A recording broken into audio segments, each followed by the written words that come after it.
So I'm going to say a little bit, visual aid, by way of revision and what we've been doing. So yeah, we've been exploring through the mindfulness breathing practice this aspect of meditation that's to do with becoming absorbed and to do with integration. So the salutation that we just did, at the end of it, we go Om, Ah, Hum. And these are ancient, words. I don't know if they're quite words. The mantric sounds. But often you see people do this, don't you? They do head sort of down here, and then they do here, and then about Om, Ah, Hum. And you could say that that is to do with integration.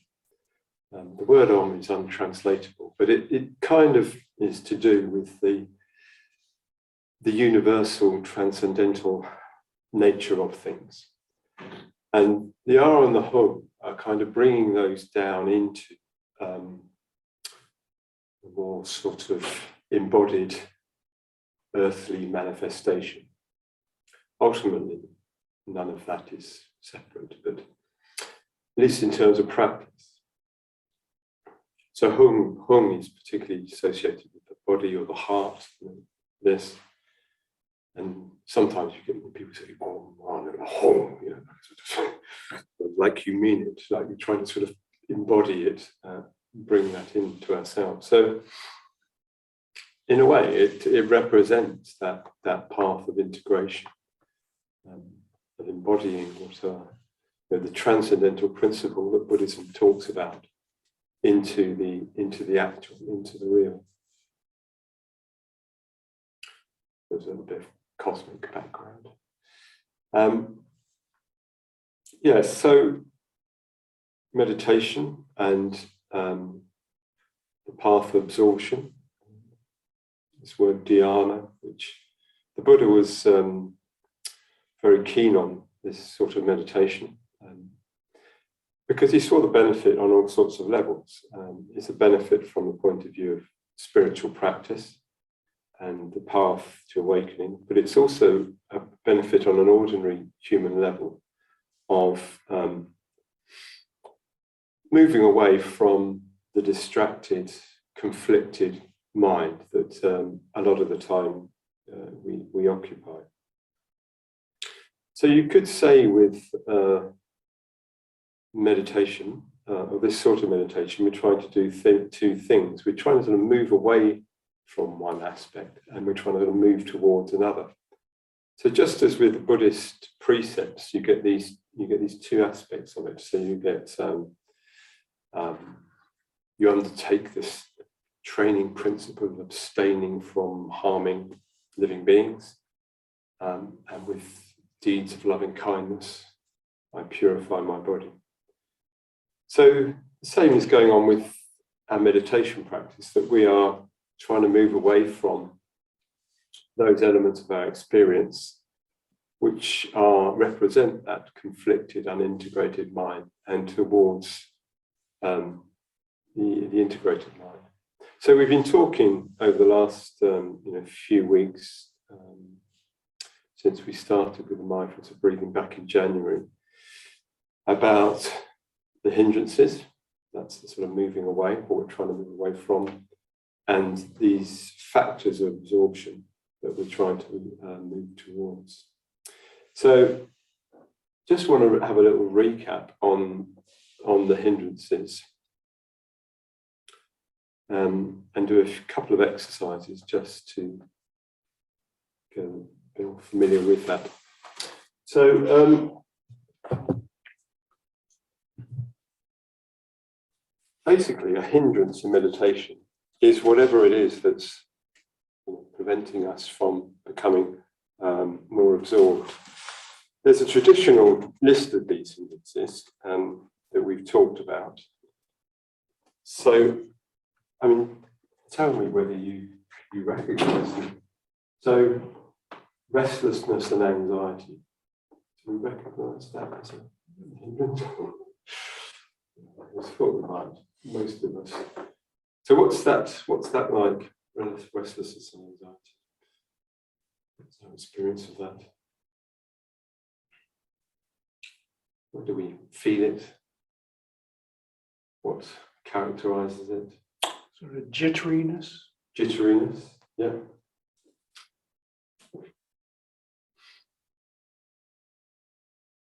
Is it a sort of sinking thing, or is it a rising thing? Is the energy up in the head, or are we feeling sleepy? What's going I on? think it's mostly in the upper chest for me. Upper chest, okay, yeah.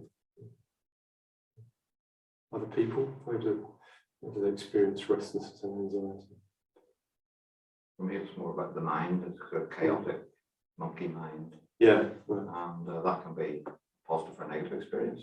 Yeah. If you're excited about something, if you're a project and on, something nice is happening in your life, that can be tumbling over in your head. Yeah. Kind of you've got other concerns or worries. Yeah, worries. Yeah, it's interesting, isn't it? So it's not necessarily that it's unpleasant. Like if you're quite excited about something, your mind is racing on something. Okay. What about sloth and torpor? Anyone ever have any of that? Can you explain the words to me? Yeah, so sloth, yeah, a bit sort of old English kind of words. Sloth, well, you know that creature, isn't it? It's called a sloth in English, that climbs very, very slowly along branches in places like Madagascar. Yeah. So it's named after that, it's just like, it looks like it's half asleep. Yeah. And torpor, well, sloth is said to be the bodily experience of, fatigue, and torpor is said to be the mental one. So you're torpid, it's like your head is sort of foggy and nothing seems clear. Yeah. So where, how, what does that look like? For me, in the shoulder. Yeah. So slumped, like a bodily posture. Mental things as well. Torpor is kind of the opposite of restlessness, isn't it? It's an absence of energy and activity. Yeah. Or getting stuck on an idea or a notion. Yeah, getting stuck. Yeah, stuckness. That I think is just like stuck energy in a way. Whereas here it's kind of moving around. There's a dullness as well, isn't there? Dullness with sloth. Yeah. Dullness. Yeah. And the density. Yeah. So got a figure here in the meditator. And one way of approaching an awareness of these hindrances is through the body. So often, restlessness and anxiety, the energies sort of quiet up. Not always, because Neil was mentioning, sometimes it's taking place in the heart. And the sloth and torpor, the energy quite sinking to the floor. So being aware in this way can help us to tune into whether one of these hindrances is present or not. Okay, so we've got going on this sort of horizontal axis, which is sort of like going through here. Desire and ill will. So desire, do you recognize that?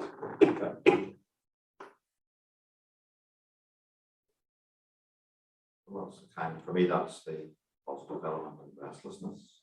Right. Something that's you're enjoying very, very much. Yeah. And it may be connected with fantasy of some kind, or just envisaging something in the real world that you're looking forward to, you're with great affection or whatever. Yeah. And you just enjoy it.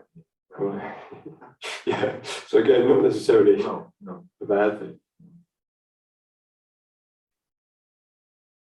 Does desire ever get in the way in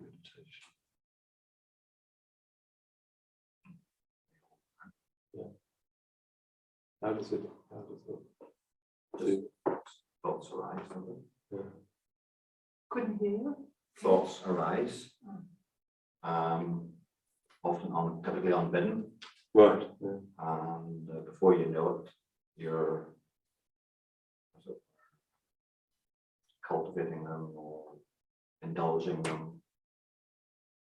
And the discipline for me is just to remember not to do that.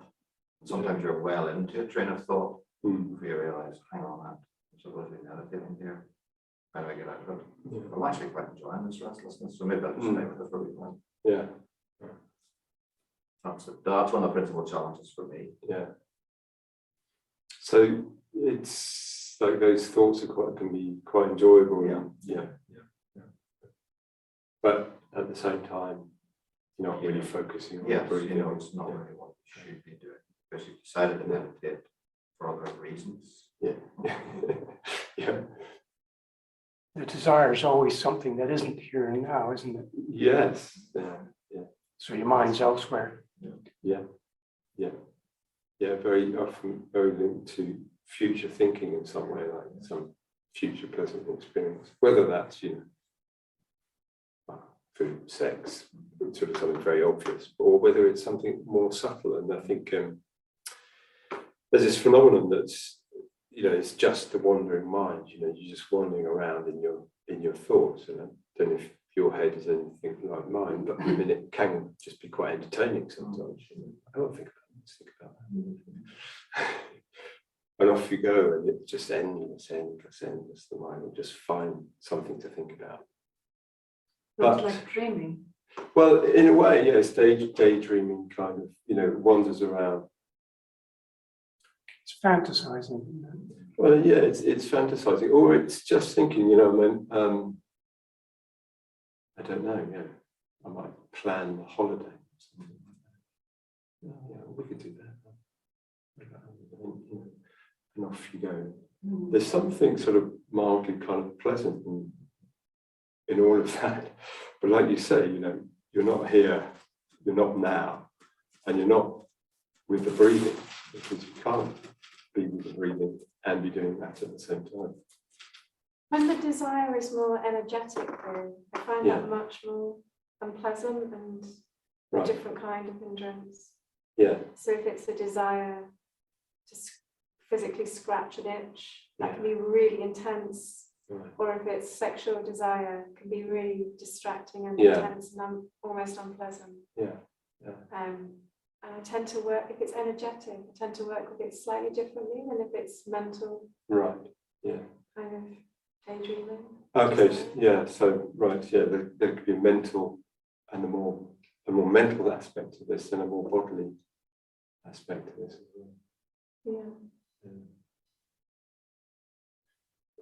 So I put it coming out the front because, in a way, it's saying something future. You're sort of trying to grab something that's out there that's going to make this here somehow more bearable, more pleasant. Better than how you're feeling. Better than how you're feeling now. I mean, this is why the mind does it. I think my mind goes, you're bored, aren't you? I'm entertained.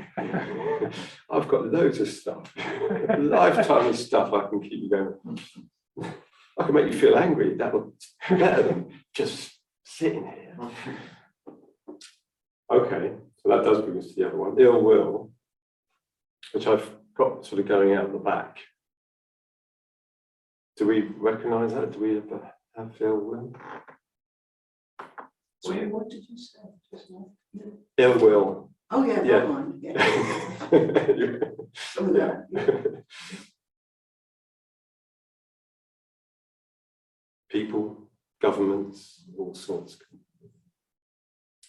I experience ill will and anger more as an energy going up and forward, Okay. rather than aversion is definitely healing back, but kind of ill will in terms of anger. Yeah. Experience it much more as up and forward. Yeah. Well, this is just kind of a bit of a template to try and talk about it. Maybe enemy images. Enemy images. Yeah. I think about maybe the war and people have an enemy at the moment. Love to have an enemy. it's another thing with the mind, isn't it? We can think about something that really pisses us off. That will keep us going for ages. Out of this moment, and in some certain kind of way, there's another form of entertainment. Yeah, I put it out the back just because it's that tends to be that sort of movement, pushing away rather than pulling to the. The other one that's here is doubting indecision. Feel of that.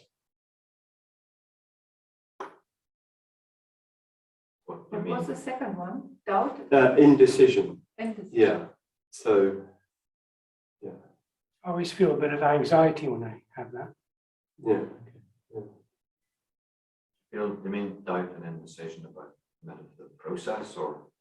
Well, it could be that, yeah. Yeah, it's often Generally. like, so it could be something like, oh, I can't meditate. Or meditation doesn't work for me. You doubt your capacity to meditate or the efficacy of meditation. Or the indecision could be more like, I want to meditate, but I don't know what to do. How do you do this? I can't remember. I don't know what I'm doing. So you couldn't hear the last thing? I don't know what I'm doing. That's, So I'm not sure what I'm doing. Yeah, if one's not sure what one's doing, one sits down to meditate, but one can't make progress because either one doubts one's capacity to do it, or one doesn't really know what it is that one's supposed to be doing. And you get sort of locked in this. I've got it going around in a kind of circle on itself in the head because it's another kind of stuck energy. I don't make decisions. Other than I can't move forward. I can't. Yeah. Stuck and not making decisions. Yeah, that's right. Yeah. That people recognise that.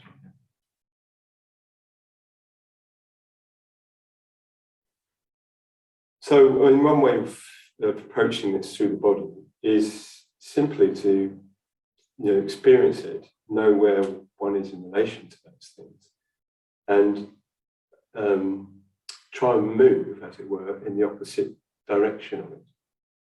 So, for instance, with desire, trying to sort of realizing that, there's something that it's trying to reach out, doesn't, so coming back to that place that it's sort of trying to reach away from, returning back into that place. Sometimes that can be a little bit uncomfortable because the reason we're reaching out is because something's uncomfortable here. Sometimes we have to kind of face that discomfort. There might be some emotion, there might be some feeling that is not being recognized that's causing that. So we come back into the center.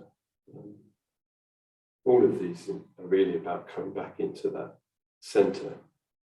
Not necessarily just the literal center of the body, but that's sort of a place of where we're not going out in any of those directions.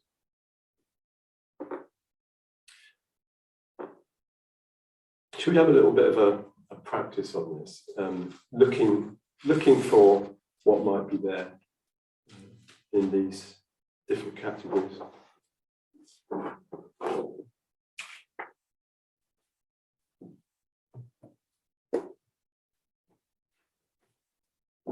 So we won't launch into the main meditation just yet. We'll just do some exercises just to explore this.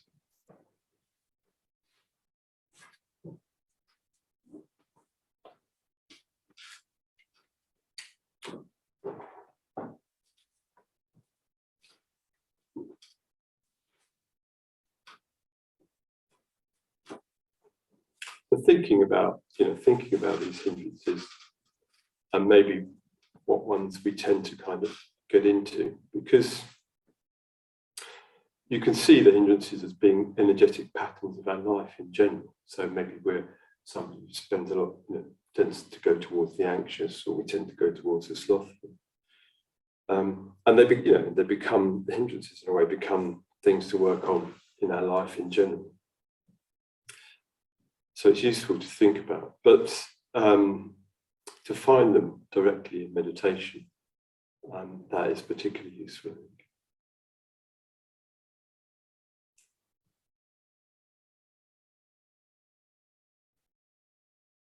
So just settling for a moment, arriving.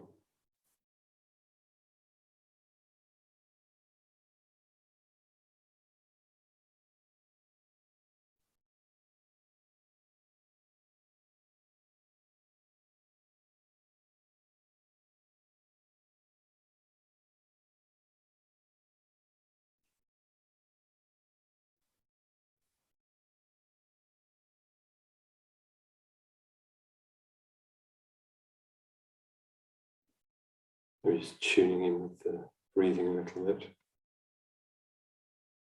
bring us into our bodies.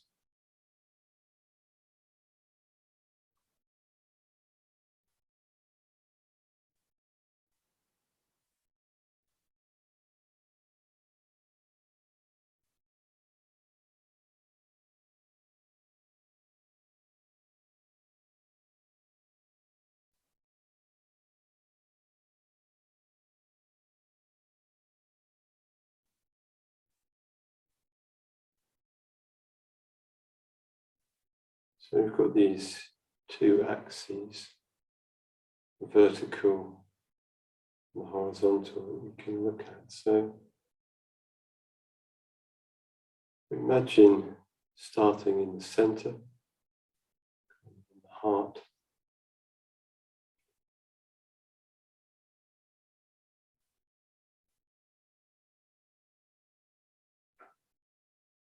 Just asking whether there's any restlessness, any anxiety there.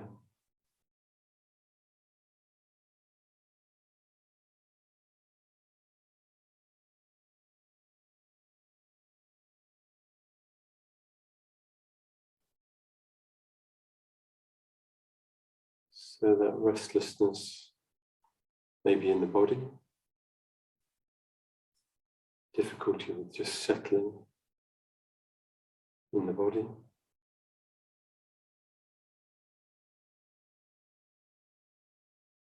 Or it may be a mental thing.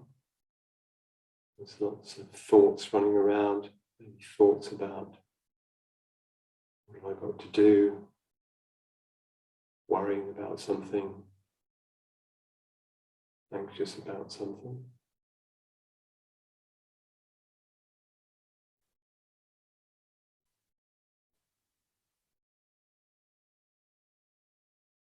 And seeing if there's some of this restlessness and anxiety present, seeing where that manifests in the body.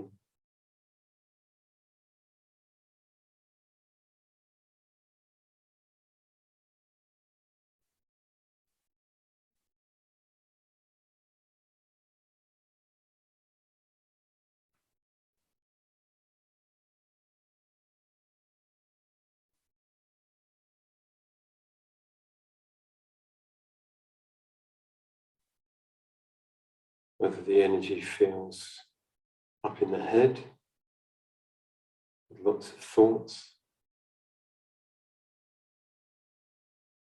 tension, or whether there's a restlessness in the body.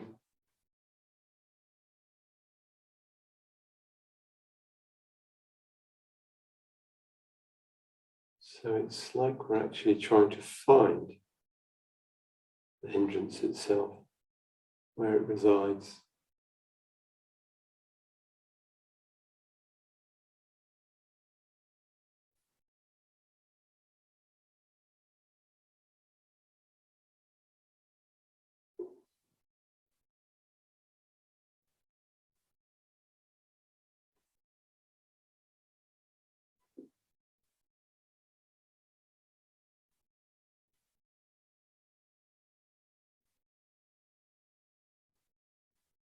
And then going in the other direction into sloth and torpor, so feelings of tiredness, heaviness, in the body, or mental sluggishness, fogginess.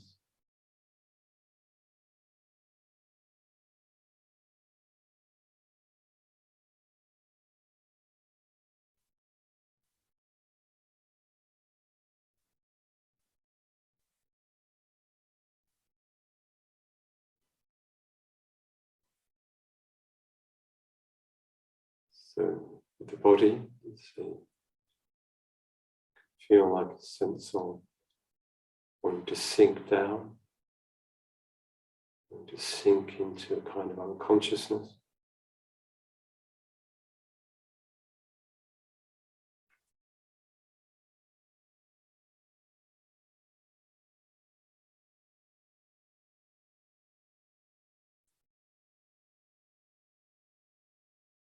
And sometimes that we're feeling fine, don't feel sluggish or tired, and then we come to meditate and suddenly we feel a tiredness, a sluggishness.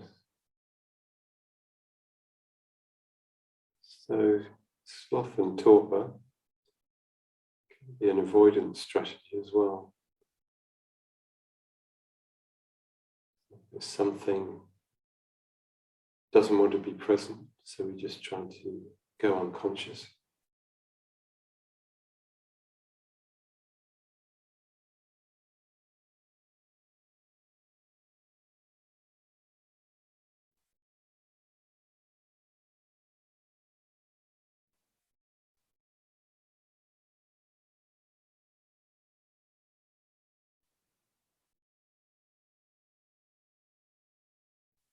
And then on the horizontal, so there's these two directions of craving and ill will. So craving, something doesn't want to be here and is looking for some pleasurable experience. It's not here. So this could be more of a physical thing, like a physical desire.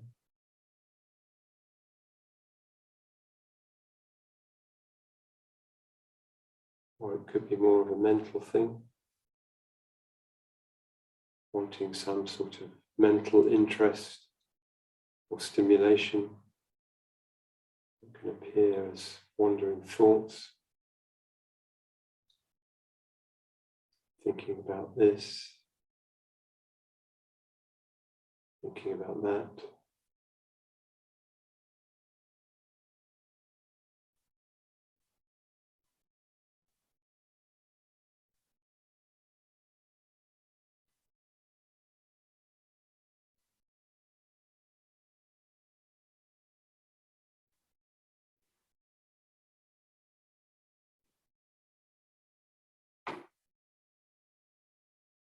Or there could be a sense of aversion there. This is, the mind is fixating on something unwanted. So it could be thinking about something unpleasant, getting angry or annoyed about something, some event, some person. And that person can sometimes include ourselves. We are the one that we are angry and annoyed at.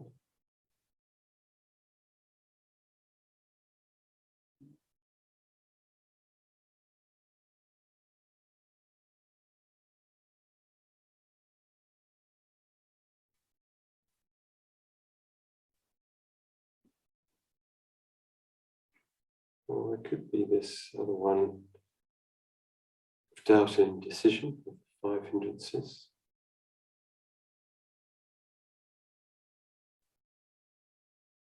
And this is a lack of confidence in ourselves or meditation.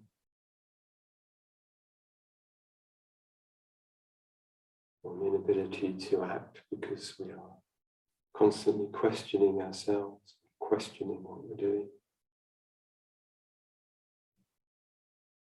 It's a kind of stuckness.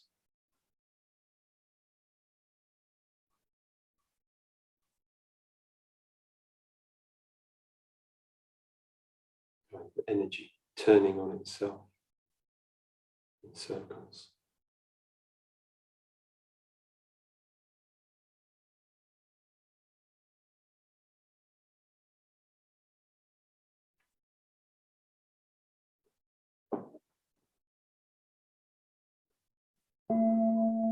Okay, let's bring that exercise to a close.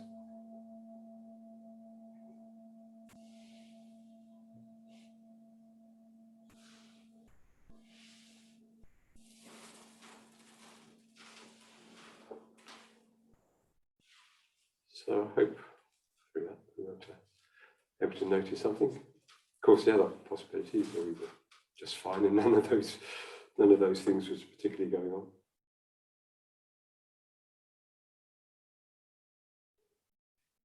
Anybody notice anything particularly strong? Just to say that there's no judgment about any of these states. We all, at some point, as human beings, occupy one of these possibilities or something like them.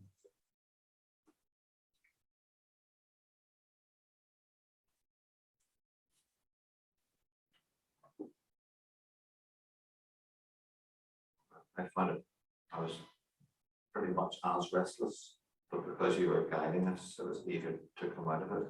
Right, okay. It's easier to remember not to be restless, to be reminded not to be restless. Yeah, yeah. Which is helpful. Yeah. Yeah. It's often harder to remind ourselves. Just notice that my mind is wandering around, and I have even difficulties to listen when you sing. Oh, okay. Yeah. And I can watch it, but I don't know what to do. And Right. I just been Yeah. noticing without knowing. Shall I bring me back, or shall I just leave it and Right. wait? What happened? Yeah. Or- Yeah. Would you say that was like the doubt and indecision, or if you had to say, if you did fit into one of those categories, whether you... You mean what fit? And Mm. I guess the one is this restlessness. Mm. Yeah. And the noticing of that, I mean, this is the point of this really, is we notice, this is what's taking place. And then rather than being, the victim of our own minds all the time, there's a chance, there's some space in there, we create through the awareness of it. This is taking place. Sometimes that's enough just to make that disappear. Sometimes, we have to work with it a bit more.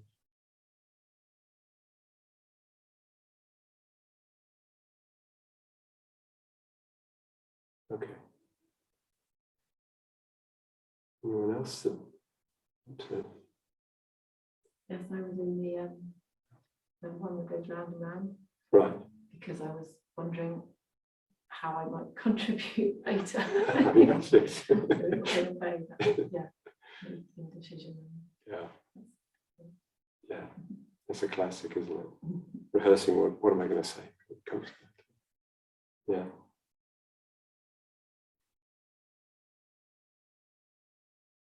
And the noticing, you noticed that was happening. You noticed that was there. Yeah, that was the focus of Yeah.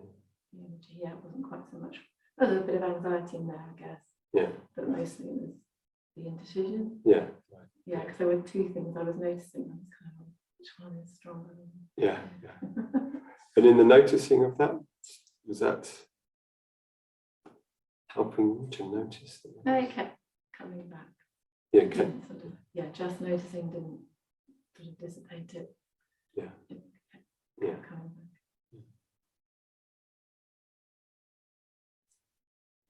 Okay. Well, let's do a meditation to the end. So I'll go back in where we've just been, and then I'll just introduce a little bit of how we're working with that, the antidotes. With that. Okay.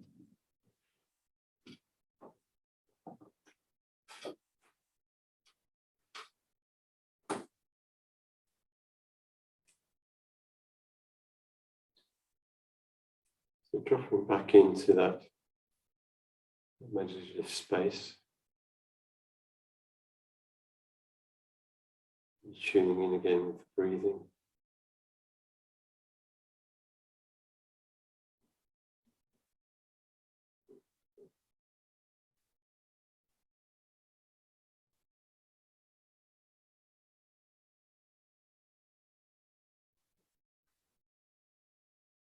If we can, having some sense of coming to a center in ourselves.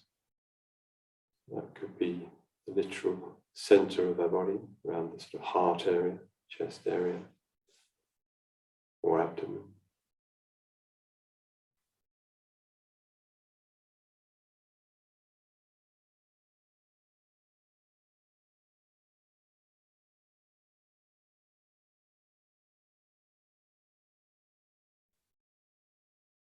We just start with noticing whether the energy is high, excitable,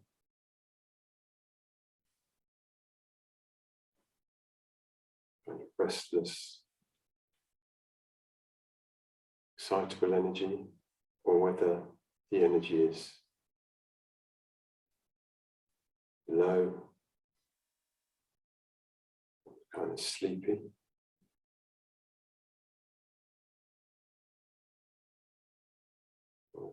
Tendency to rise up or a tendency to sink down in the body.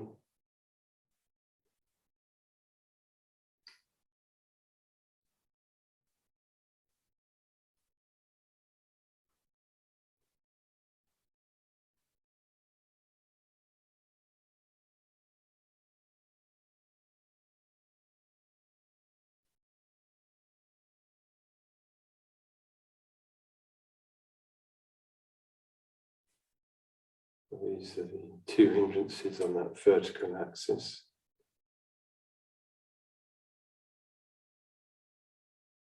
So if the direction is to go up into a kind of restless, anxious, thinky kind of energy, it's bringing the awareness down in the body, down back to the center. So that means becoming aware in the chest or in the abdomen.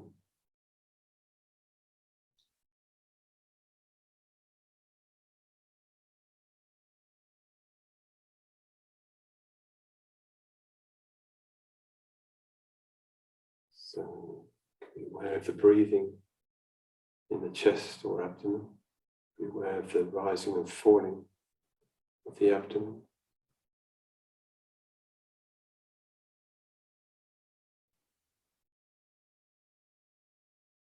Just seeing if being aware in that way calms the restless, anxious feeling.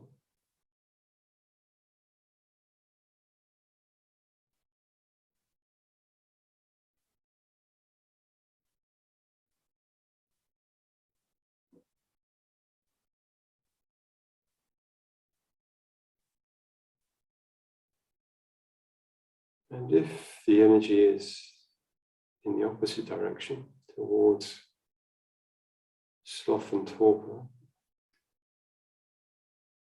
to heaviness, fogginess, and bringing the attention in the opposite direction, bringing it up in the body, and being aware of the breathing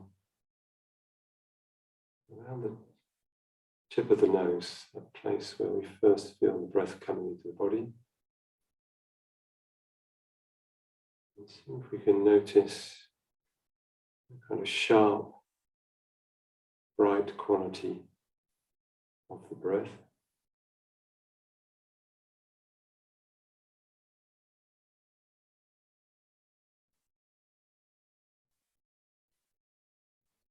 And seeing if focusing in this way works against the tendency to be in sloth and torpor.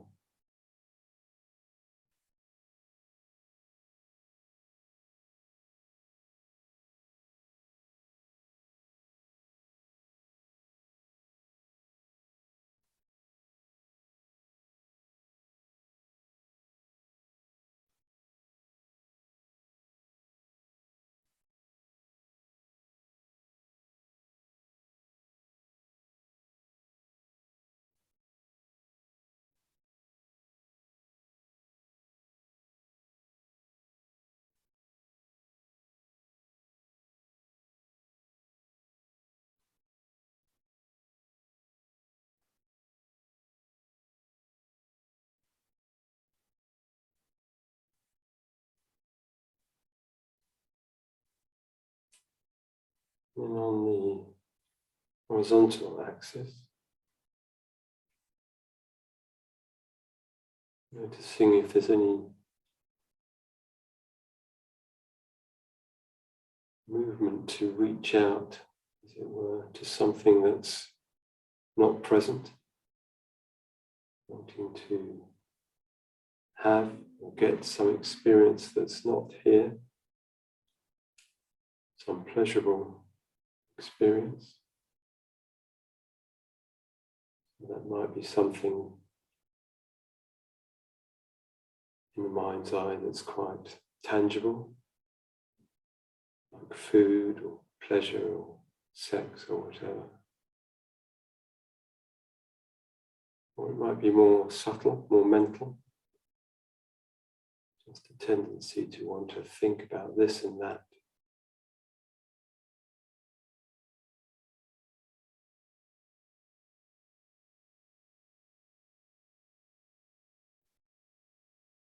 Noticing that energetic movement is pulling away from the body, pulling away from the center.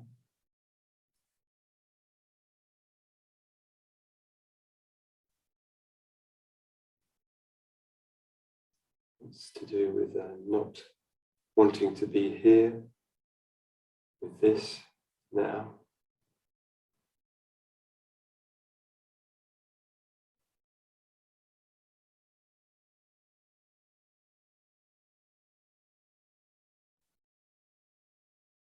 So bringing the attention away from that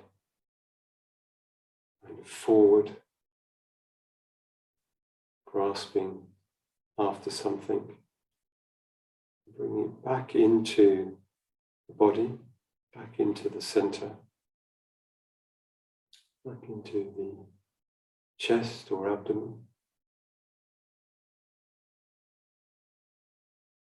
Where breathing in the chest or abdomen.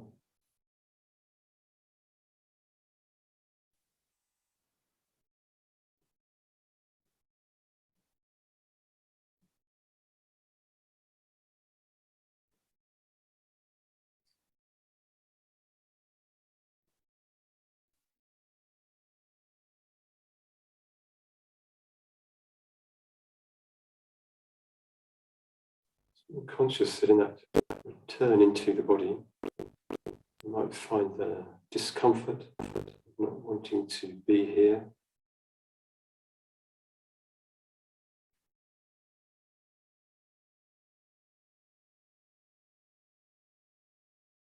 If that arises, just allowing ourselves to breathe into that feeling.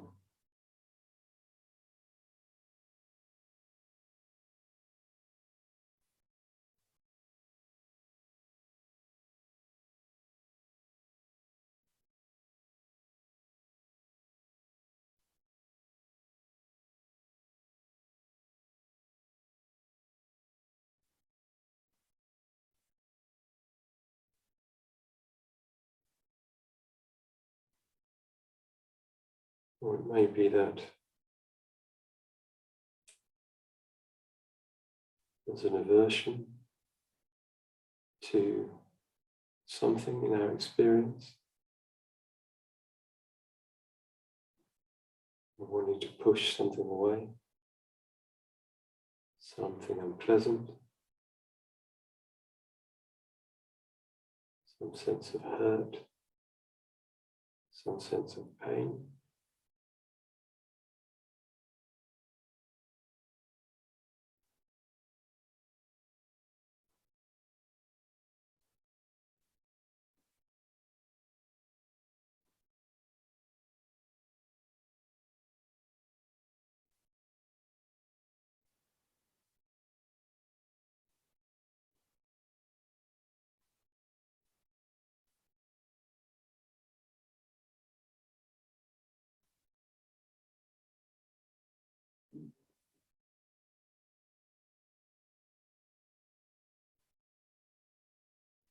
So acknowledging if that's the case, acknowledging that that's there.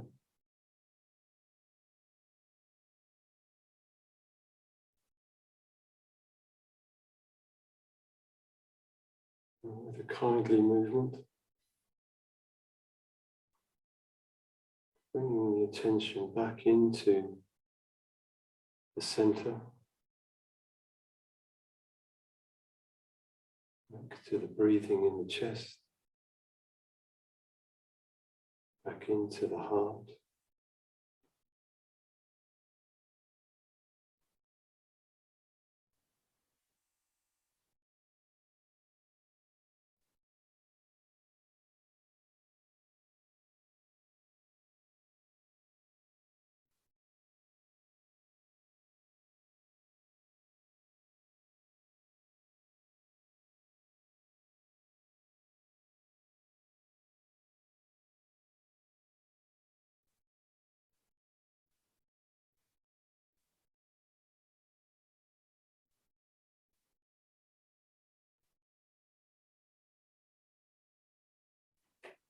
Or it may be that we are caught in doubt and indecision.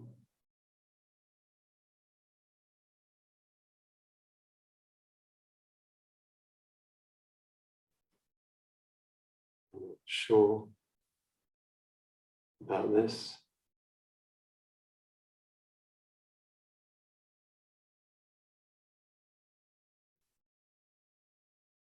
The energy feels stuck.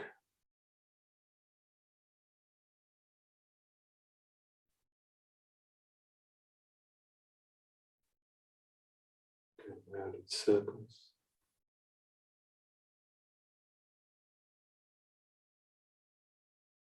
So if that's the case, just allowing ourselves to be aware of it.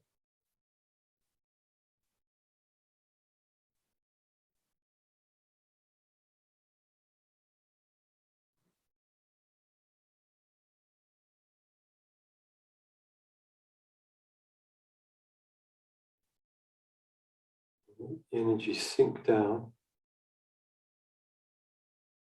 on that place of indecision and doubt. Sink down into the body,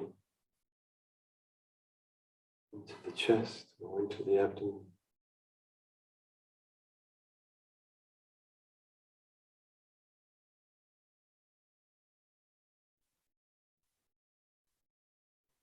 Into the breathing.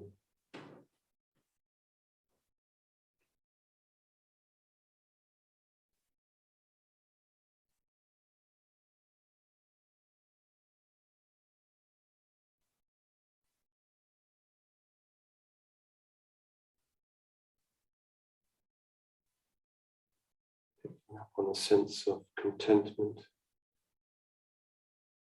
simplicity of the breathing.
relaxing back into the body, into the center.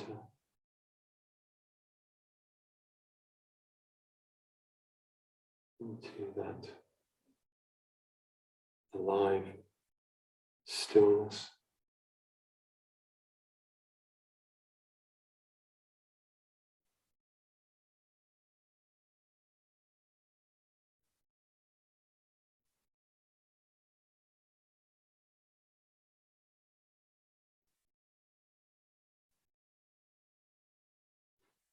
Into the breath.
So gently drawing the meditation to a close.